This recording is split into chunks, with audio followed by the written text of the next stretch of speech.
A dream. I saw a dream. A dream that wouldn't end. Over and over again, I repeated and corrected every mistake. But before I knew it, I lost count. I died. Over 100 million times. And yet there was still a place I wanted to reach. A wish I wanted to protect. No matter what.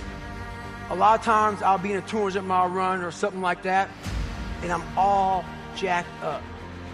Body's broken, mind's broken, spirit's broken. I started to say, what if I can pull this off?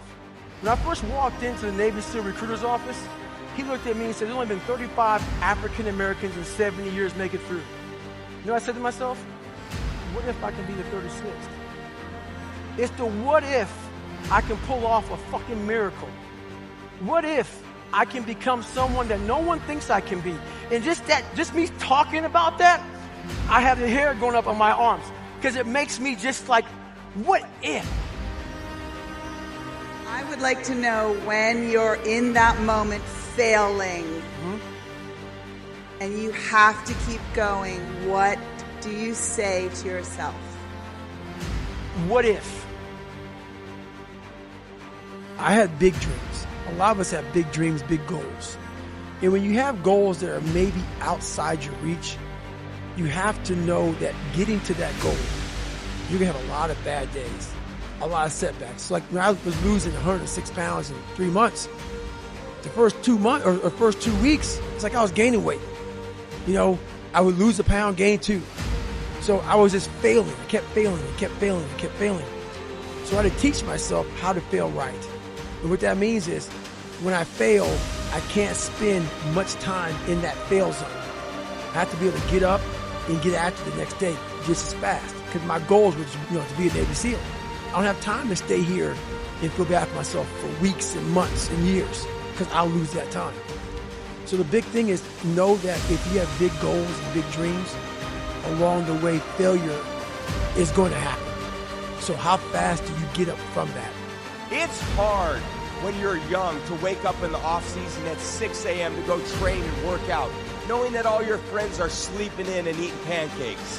It's hard when you're on your way to practice, weighed down with all your gear, and it's 90 degrees out and all the other kids are at the pool or at the beach, and your body is already completely exhausted from workouts in 2 days.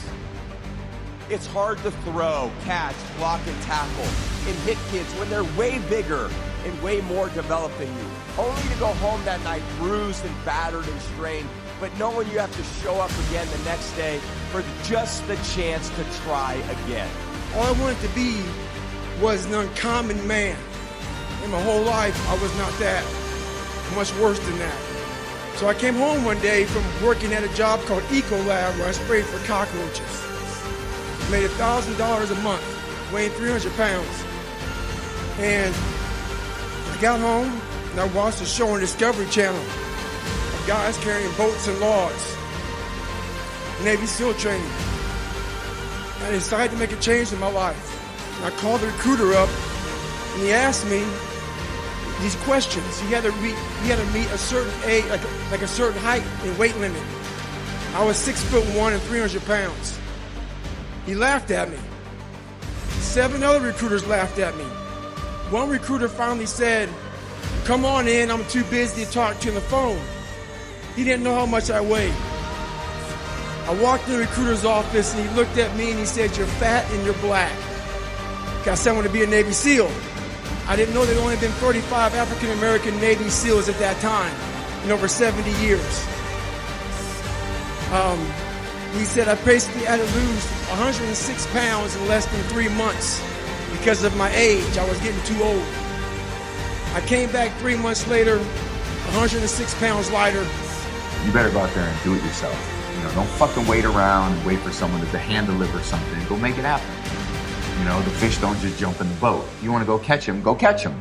You know, throw that line in the water and go do some work. And if it doesn't work that day, do it again the next day. So some days it gets tough. It does. Some days it gets tough. And I think a part of it, that noble mentality is, you know, fuck your tired body, fuck that unmotivated mind, and get out there and do it anyway.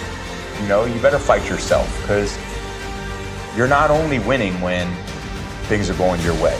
You got to figure out how to win when things aren't going your way. You got to figure out when your body's fighting, when your mind's fighting.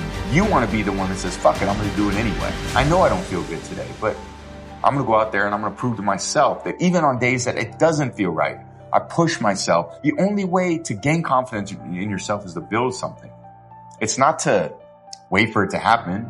Hey, Vic, your life just happened in front of you. Just show up today and make it happen with Tom. No, you had to do a lot of shit today to get to this day that no one really knows except you.